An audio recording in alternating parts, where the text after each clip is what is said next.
నమస్తే. ప్రస్తుతం మనతో పాటు సీనియర్ జర్నలిస్ట్ భరద్వాజ్ ఉన్నారు. ఆయనతో మాట్లాడదాం. నమస్తే సార్. నమస్తే సార్, మహమ్మద్ షరీఫ్ రసూల్ ఖాన్ అని ఒక పేరు బాగా వైరల్ అవుతుంది. అది ఎన్టీఆర్, జూనియర్ ఎన్టీఆర్ పేరు. ఆయన ముస్లిం అని చెప్పేసి సోషల్ మీడియాలో బాగా వైరల్ అవుతుంది. అసలు ఎలా ముస్లిం అయ్యాడు అని చెప్పేసి కూడా చాలా మంది వాదిస్తున్నారు. దీని గురించి మీరేం చెప్తారు? మెహదీపట్నంలో ఒక సైటు, ఒక ఇల్లు ఉంది వారికి. ఆ ఇంటి తాలూకా డాక్యుమెంట్ వెరిఫికేషన్లో తండ్రి పేరు నందమూరి హరికృష్ణ అని, అలాగే ప్రాపర్టీ ఓనర్ పేరు అని చెప్పి ఇప్పుడు మీరు చెప్పినటువంటి ఖాన్ గారి పేరు ఉంది. దాంతో హరికృష్ణ అనేటువంటి వ్యక్తికి కుమారుడుగా ఎన్టీఆర్ తెలుసు అందరికీ. కాబట్టి ఎన్టీఆర్ అసలు పేరు ఇదే. అతను ముస్లిం అంటే అతని మదర్ ముస్లిం అయి ఉండాలి. ఇప్పుడు హరికృష్ణ గారు ముస్లిం అనేటువంటి అవకాశం లేదు. ఎందుకంటే ఆ కుటుంబం గురించి అందరికీ తెలిసిన విషయమే. ఆయన నందమూరి తారక రామారావు గారి అబ్బాయి, వారిది నిమ్మకూరు. అక్కడ చాలా స్పష్టంగా వారి కులం ఏమిటి, వారి గోత్రం ఏమిటి అందరికీ తెలుసు. కాబట్టి హరికృష్ణ గారి విషయంలో ఈ సందేహాలు లేవు ప్రపంచానికి. ఇప్పుడు సందేహపడాల్సింది ఎవరనంటే ఎన్టీఆర్ మదర్ని, ఇప్పుడు జూనియర్ ఎన్టీఆర్ మదర్ని.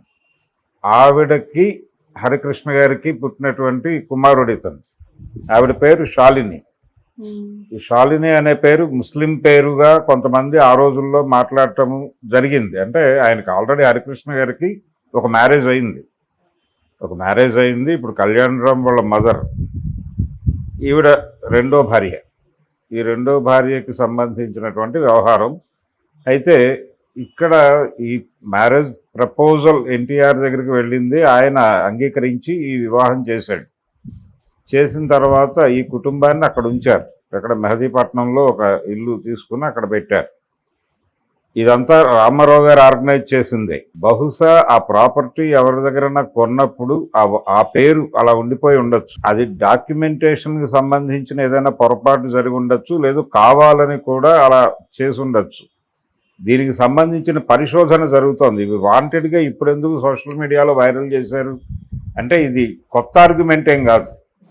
ఎన్టీఆర్ సక్సెస్ఫుల్గా కెరియర్ ప్రారంభించినప్పుడు, అంటే జూనియర్ ఎన్టీఆర్ సక్సెస్ఫుల్గా కెరియర్ ప్రారంభించి ఆయన హిట్లోకి వచ్చిన తర్వాత, ఆయన మొదటి సినిమా విజయవంతం కాలేదు.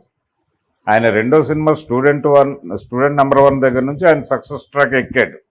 ఎక్కిన తర్వాత ఆది టైంలో కొంచెం వేవ్ మొదలైంది, ఎన్టీఆర్ వేవ్. ఆ వేవ్ మొదలైన టైంలో ఈ ప్రచారం జరిగేది. ఇతను అంటే ఆవిడ ముస్లిం అని, అంటే హరికృష్ణ గారి చేసుకున్నటువంటి సెకండ్ వైఫ్ ఆవిడ ముస్లిం అనేటువంటి ప్రచారం జరిగేది. ఆవిడ నిజానికి వీళ్ళ ఫరమ్స్లో పనిచేసేవారు. అక్కడి నుంచి మొదలైంది వీళ్ళ పరిచయం. అంటే ఎన్టీఆర్ ఎస్టేట్స్కి సంబంధించిన అకౌంట్స్, ఆ వ్యవహారాలకు సంబంధించిన ఆఫీస్ ఏదో ఉండేది. అక్కడ వర్క్ చేసే క్రమంలో ఏర్పడినటువంటి పరిచయం అలా నడిచింది. కాబట్టి ఆ ఏరియాలో, అంటే అబిట్స్లో ఉండేది. అది అబిట్స్లో ఆఫీసు, ఆ ఏరియాలో ఉండే అమ్మాయిలు వాళ్ళందరూ ఎక్కువ ముస్లిం అయి ఉండొచ్చు అనేది ఒక అంచనాతో మాట్లాడేసిన మాటలు తప్ప ఎవరికి ఇన్ డీటెయిల్ విషయం ఏంటనేది తెలియదు. రెండోది, ఆ శాలిని అనే పేరు కొంచెం కొత్తగా అనిపించి మేబీ ముస్లిం అయి ఉండొచ్చు అనేది ఒక సిద్ధాంతం చేసి పడేశారు. కానీ శాలిని అనేది ఎట్టి పరిస్థితుల్లోనూ ముస్లిం పేరు కాదు, అది హిందూ పేరే. హిందూ పేరే. సంస్కృతంలో దానికి అర్థం ఏమిటంటే టాలెంటెడ్ అని. టాలెంటెడ్ అనేటువంటి అర్థం వచ్చేలాంటి పేరు అది. అందుకని అది సంస్కృత్ పేరే తప్ప అది ఏదో వాళ్ళకి సంబంధించిన పేరు కాదు. అది ఖురాన్ నుంచో మరో చోట నుంచో పట్టుకొచ్చిన పేరు అయితే కాదు. కానీ ఆ సౌండింగ్ వీళ్ళకి అలా అనిపించి అదో సిద్ధాంతం చేసి మాట్లాడటం అనేది పాతకాలంలోనే జరిగింది. అది జరిగింది. కానీ ఇలాంటి ప్రచారాలు చాలా జరుగుతూ ఉంటాయి జనాల్లో. అంటే వాస్తవాలకు దూరంగా ఎవరిష్టం వచ్చినట్టు వాళ్ళు మాట్లాడేయటం జరుగుతుంది. అలా ఒక అనుమానంగా దీన్ని ప్రచారం చేశారు అప్పుడు. కానీ ఇప్పుడు ఎందుకు మళ్ళీ ఈ కాగితాలు బయటకు తీసి ఇప్పుడు ప్రచారం ఎందుకు చేస్తున్నారు అంటే ఎక్కడి నుంచి వచ్చినాయి, ఇవి టెంపర్ చేశారా లేకపోతే వెరిఫై చేస్తే నిజంగానే అలా ఉండొచ్చు. చాలా సందర్భాల్లో ఇప్పుడు నేను ఒక ప్రాపర్టీ అమ్మేశాను ఎవరికో. అమ్మేసిన తర్వాత, అంటే నేను అమ్మేసి కూడా దాదాపు 15 ఏళ్ళు అవుతుంది. 15 ఏళ్ల తర్వాత ఇప్పటికి రీసెంట్గా నాకు ఈ మధ్య ఫోన్ వచ్చింది, దానికి సంబంధించిన ప్రాపర్టీ ట్యాక్స్ ఏదో కట్టాలి మీరని. నేను ప్రాపర్టీ ట్యాక్స్ కట్టడం ఏమిటి అని చెప్పి అది రిజిస్ట్రేషన్ అయిపోయి 15 ఏళ్ళలో ఎంతో అయిపోయింది మహాప్రభు అని చెప్పినా కానీ నాకే కాల్స్ వస్తాయి. ఓకే. అంటే ఎక్కడో రికార్డ్స్లో చేంజ్ కాలేదు. బహుశా ఆ కొనుక్కున్నటువంటి ఒకటి ఎవరో టీచర్ గారు కొనుక్కున్నారు. ఆ కొనుక్కున్న వాళ్ళు వాళ్ళ డాక్యుమెంట్స్ ప్రాపర్గా అక్కడ సబ్మిట్ చేయకపోవటమో ఏదో జరిగి మొత్తానికి నా ఫోన్ నెంబరే ఇప్పటికీ వాళ్ళ రికార్డుల్లో ఉంది, గవర్నమెంట్ రికార్డుల్లో. ఆ ఫోన్ నెంబర్కే ఫోన్స్ వస్తాయి. దానికి సంబంధించి గవర్నమెంట్ వైపు నుంచి ఏ ప్రాబ్లం ఉన్నా నాకు ఫోన్ వస్తుంది. నేను 2-3 సార్లు చెప్పాను వాళ్ళకి, అదేదో ఒకసారి వెళ్ళి అది తీయించేయండి అని. అది ఎక్కడో మా ఊళ్ళో గొడవ. నేను వెళ్ళినప్పుడు దాని మీద టైం కేటాయించే అవకాశం నాకు ఉండదు. కానీ వాళ్ళు అక్కడే ఉంటారు కాబట్టి చేయించుకోవచ్చు, వాళ్ళకి బద్ధకం. కానీ నాకు ఫోన్స్ వస్తూ ఉంటాయి. ఇలాగే ఏదో జరిగి ఉంటుంది ఇక్కడ కూడా. ఆ డాక్యుమెంట్స్కి సంబంధించి ఏదో ప్రాపర్గా రికార్డ్స్లో ఆ పేరు ఆ పాత ఓనర్ పేరు అయి ఉండొచ్చు. అది ఇప్పుడు ఆ ప్రాపర్టీ ఎవరి దగ్గర కొనుంటారు వీళ్ళు, ఆ కొన్న వాళ్ళ పేరు అలాగే ఉండిపోయి ఉండొచ్చు. ఏదో జరిగింది అంటే దానికి సంబంధించినటువంటి అధికారిక సమాచారం మాట్లాడితే బాగానే ఉంటుంది. ఎవరో ఒకరు క్లారిటీ ఇవ్వటం మంచిదే. ఇప్పుడు ఈ గొడవ జరుగుతోంది కాబట్టి వాళ్ళ కుటుంబం నుంచి ఎవరైనా మాట్లాడితే బాగానే ఉంటుంది. కానీ మాట్లాడటానికి హరికృష్ణ గారు లేరు ఇప్పుడు. సో ఆవిడ మాట్లాడాలి. ఇప్పుడు ఆవిడ బయటకు వచ్చి మాట్లాడటం అనేది ఇబ్బందికరమైన అంశమే. సో ఇప్పుడు ఎవరు మాట్లాడాలి? ఎవరైనా అభిమానులు వెళ్ళి వెరిఫై చేయాలి. అక్కడ వెరిఫై చేసి ఏమిటి అసలు ఇది రావడానికి కారణం ఏమిటి, అసలు ఈ కాగితాలే ఫేక్ అయి ఉండొచ్చు. ఇప్పుడు బయట సర్క్యులేట్ అవుతున్నవి ఇప్పుడు ఆ హరికృష్ణ వరకు కరెక్ట్, అవతల ప్రాపర్టీ ఓనర్ నేమ్ దగ్గర అది పీకేసి అంటే ఒరిజినల్గా ఇతర పేరు పీకేసి చేసి ఉండొచ్చు. ఇప్పుడు 2 కాగితాలు సర్క్యులేషన్లో ఉన్నాయి. ఒకటేమో ఈ ఖాన్ గారి పేరుతో ఒక కాగితం సర్క్యులేట్ అవుతోంది. దీనికి ప్యారలల్గా కొడుకు పేరు తారక రామారావు అనే ప్రచారం అవుతోంది. ఇంకో కాగితం కూడా వచ్చింది ఇప్పుడు సర్క్యులేషన్లో. అది ఒరిజినల్, ఇది ఫేక్ అంటున్నారు. ఏది ఒరిజినల్ ఏది ఫేక్ అనేది త్రూ ఆ అథారిటీస్తో మాట్లాడిస్తే, ఎందుకంటే అది అతను సెలబ్రిటీ కావటం మాత్రమే కాకుండా దీని వెనకాల ఒక పొలిటికల్ వ్యవహారం కూడా ఉంది. ఇప్పుడు తెలుగుదేశం పార్టీ నాయకత్వం మార్పు గురించి ఒక చర్చ జరుగుతోంది. రేపు మహానాడులో చంద్రబాబు నాయుడు గారి ప్లేస్లోకి లొకేషన్ పట్టుకొస్తారు అనేటువంటి ఒక ప్రచారం జరుగుతోంది బయట. అది జరుగుతుందా లేదా అనేది పక్కన పెట్టేస్తే ప్రచారం అయితే జరుగుతోంది. మ్యాక్సిమం రేపు 28వ తారీఖు రామారావు గారి పుట్టినరోజున మహానాడు జరుగుతుంది. ఆ మహానాడు అది మినీ మహానాడుగా జరుపుతాం అంటున్నారు. ఆ మినీ మహానాడులో పార్టీ నాయకత్వ తీర్మానం, మార్పు తీర్మానం ఏదో పెడతారు అంటున్నారు. ఒకవేళ ఆ టైంలో ఎన్టీఆర్ పేరు ఇప్పుడు ఆల్రెడీ ఈ మధ్య కొంతమంది మాట్లాడేస్తున్నారు ఓపెన్గానే. ఆయన రాజమండ్రి నుంచి ఒక తెలుగుదేశం సీనియర్ నాయకుడే ఎన్టీఆర్ పార్టీలోకి వచ్చి, అంటే జూనియర్ ఎన్టీఆర్ పార్టీలోకి వచ్చి కొంచెం సీరియస్ పాలిటిక్స్లో పాల్గొంటే బాగుంటుంది అని గోరంట్ల బుచ్చయ్య చౌదరి లాంటి వాడు మాట్లాడాడు. ఇలాంటి అభిప్రాయం కొంతమందిలో ఉంది. అతను వచ్చి కొంత అతనికి ఉన్నటువంటి ఇమేజ్ పార్టీకి ఒక యాడ్ అవుతుంది అనేటువంటి అభిప్రాయం. కానీ చంద్రబాబు నాయుడు గారు లోకేష్ ఎలా చూస్తున్నారంటే అతన్ని ఇంకో పవర్ సెంటర్గా చూస్తున్నారు. ఇంకొక పవర్ సెంటర్ పార్టీలో ఎమర్జ్ అయితే ఇతనికి ప్రాబ్లం, ఇతని కెరియర్కి, పొలిటికల్ కెరియర్కి ఇబ్బంది లోకేష్. అందుకని కొంచెం వాళ్ళని దూరం పెట్టేటువంటి ప్రయత్నాలు చంద్రబాబు దగ్గర నుంచి జరుగుతున్నాయనే ప్రచారం ఒకటి ఉంది. ఆ నేపథ్యంలో చూస్తే ఇప్పుడు ఈ కాగితాలు బయటకు రావటం, ఈ పేర్లు బయటకు రావటం, ఈ గందరగోళం క్రియేట్ చేయటం, మహానాడుకు ముందు క్రియేట్ చేయటం అనేది ఎన్టీఆర్ని అవాయిడ్ చేయటం అనేటువంటి కాన్స్పిరసీలో భాగంగా ఇదేమైనా చేస్తున్నారా అనేది ఒక సందేహం. అందుకని ఇప్పుడు ఈ సందేహ నివృత్తి ఇప్పుడు రాజకీయాల్లోకి రావాలని అతను అనుకోవడం లేదు. ఇప్పుడు బుచ్చయ్య చౌదరి లాంటి వాళ్ళు కూడా కాన్షియస్గాను సీరియస్గాను మాట్లాడలేదు. కానీ వాళ్ళు మాట్లాడిన దానిలో నుంచి అవుట్ ఆఫ్ కాంటెక్స్ట్ వెళ్ళి కొన్ని థంబ్నెయిల్స్ పెట్టి ఆ వార్తలు సర్క్యులేట్ చేస్తున్నారు. బుచ్చయ్య చౌదరి గారి ఫోటోతో ఈ మాట అయితే సర్క్యులేషన్లో ఉంది. ఆయన అంత సీరియస్గాను అంత కాన్షియస్గాను మాట్లాడలేదు. కానీ ఆ ప్రస్తావన వచ్చి రాగానే వీళ్ళు థంబ్నెయిల్ పెట్టేశారు. ఆ థంబ్నెయిల్ పెట్టడంతో ఇప్పుడు ఆయన ఈ వార్త కూడా బాగానే నడిచింది. అందుకని అదొక డౌట్, మేబీ ఇతను పవర్ సెంటర్గా మారతాడా అని. రెండోది, జూనియర్ ఎన్టీఆర్ వైఫ్ చంద్రబాబు నాయుడు గారి మేనకోడలు కుమార్తె అనేటువంటి విషయం దృష్టిలో పెట్టుకోవాలి. తను ఎక్కడో బయట సంబంధం చేసుకోలేదు. చంద్రబాబు నాయుడు గారికి నిజానికంటే ఇప్పుడు జూనియర్ ఎన్టీఆర్ అత్తగారు ఆవిడ చంద్రబాబు గారికి మేనకోడలు మాత్రమే కాదు, వీళ్ళకి ఆడపిల్లలు లేకపోవడంతో ఆ అమ్మాయిని కొంచెం ఎక్కువ ప్రాధాన్యత ఇచ్చే పెంచాడు ఆయన. చంద్రబాబు గారు పెంచిన అమ్మాయి కాబట్టి ఆ అమ్మాయి మీద ఒక ప్రేమ ఉంది ఆయనకి. అంటే ఆ అమ్మాయిని కూతురుగానే భావిస్తాడు ఆయన. మేనకోటలు అయినప్పటికీ కూతురుగానే భావిస్తాడు. ఆవిడ కుమార్తెని ఇచ్చి పెళ్లి చేశారు ఇతనికి, ఎన్టీఆర్కి.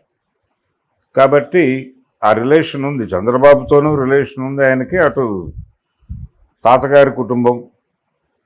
అయితే అతను కొంత సఫకేట్ అయ్యాడు ఈ సెకండ్ మ్యారేజ్ తాలూకా కొడుకు అవడంతో. వీళ్ళు కొంత దూరం పెట్టేటువంటి ప్రయత్నం చేయటము ఇవి జరిగినాయి. నిజానికి ఎన్టీ రామారావు గారికి అలాంటి ఫీలింగ్స్ ఏం లేవు. ఆయన విశ్వామిత్ర హిందీ వెర్షన్ చేసేటప్పుడు ఆ భరతుడి క్యారెక్టర్, చిన్నప్పుడు భరతుడి క్యారెక్టర్ ఒక పిల్లోడు కావాలి ఆయనకి.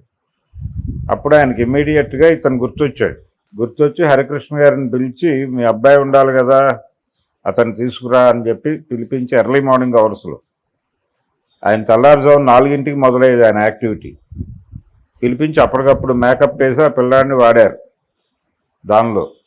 అప్పుడు చాలా చిన్న పిల్లాడు అతను, అంటే కావాలని ఆ టైంకి ఆయనకు షూటింగ్కి అవసరమే పిలిపించి వాడాడు. అక్కడి నుంచి మొదలైంది ఇతను ఈ కెమెరా ఈ వ్యవహారం అంతా. అప్పుడు చూసాడు స్టార్డమ్ ఎలా ఉంటుంది అనేది.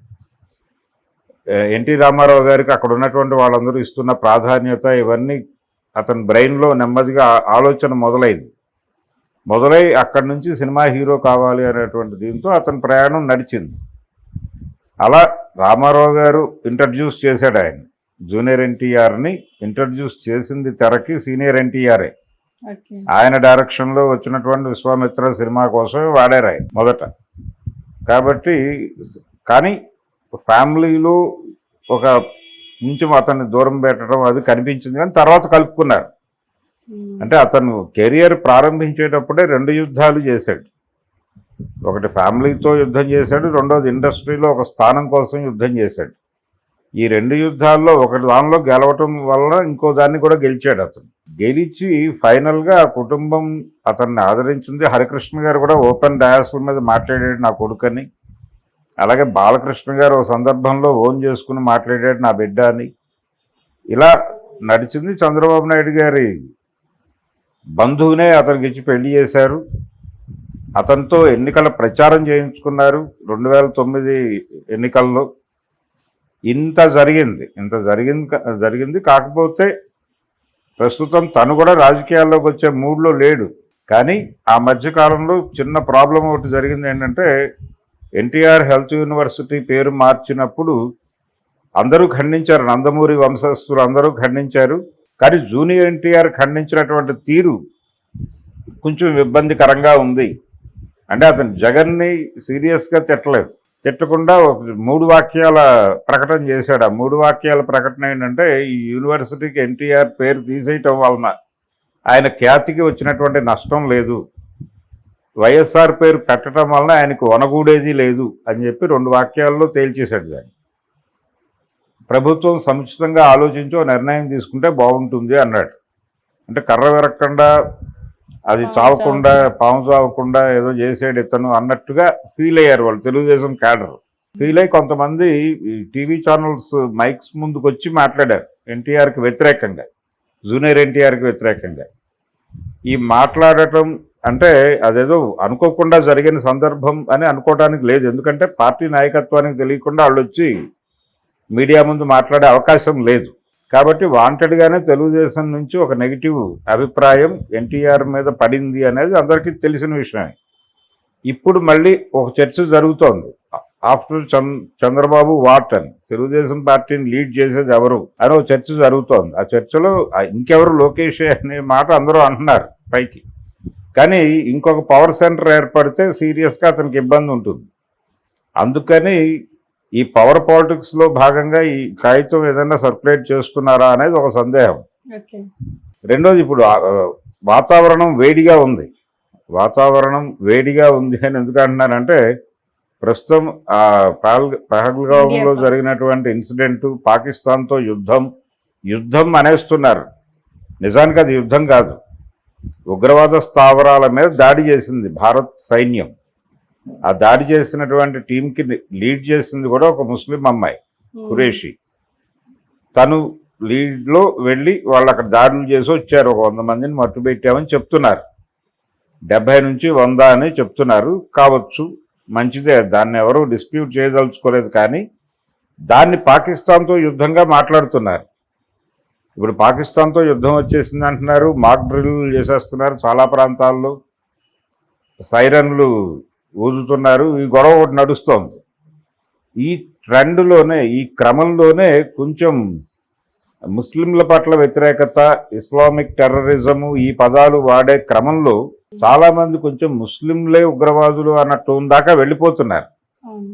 ఈ వెళ్ళిపోతున్న టైంలో ఇప్పుడు జూనియర్ ఎన్టీఆర్ ముస్లిము, అతను ఇప్పుడు మనకి హిందువుగా ప్రొజెక్ట్ అవుతున్నాడు కానీ కాదు. వాస్తవానికి అతని మదర్ ఏదైనప్పటికీ తండ్రి ప్రకారమే చూస్తారు.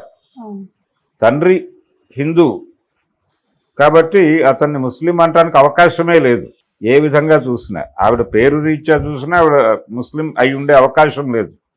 అయితే ఆవిడది కర్ణాటక అని అన్నారు. కర్ణాటక నుంచి వచ్చినటువంటి ఫ్యామిలీ నుంచి వచ్చిన బ్రాహ్మిన్ ఫ్యామిలీ అని కూడా ఒక ప్రచారం ఉంది. అతను కూచిపూడి నేర్చుకున్నాడు. అతను కూచిపూడి నేర్చుకోవటం, ఈ కల్చరు, ఈ గొడవ అంతా అతను బ్రాహ్మిన్ అనేటువంటి అభిప్రాయము ఒకటి ప్రచారంలో ఉంది. ఇన్ ది సేమ్ టైం ప్యారల్గా ముస్లిం అనే ప్రచారం కూడా ఉంది. దాన్ని ఇప్పుడు వాంటెడ్గా మరొకసారి తెర మీదకి తీసుకొచ్చారు ఈ కాగితం ఆధారంగా. ఈ కాగితంకి ఇదే కాగితాన్ని ఇంకొక పద్ధతిలో ఎన్టీఆర్ పేరున్నటువంటి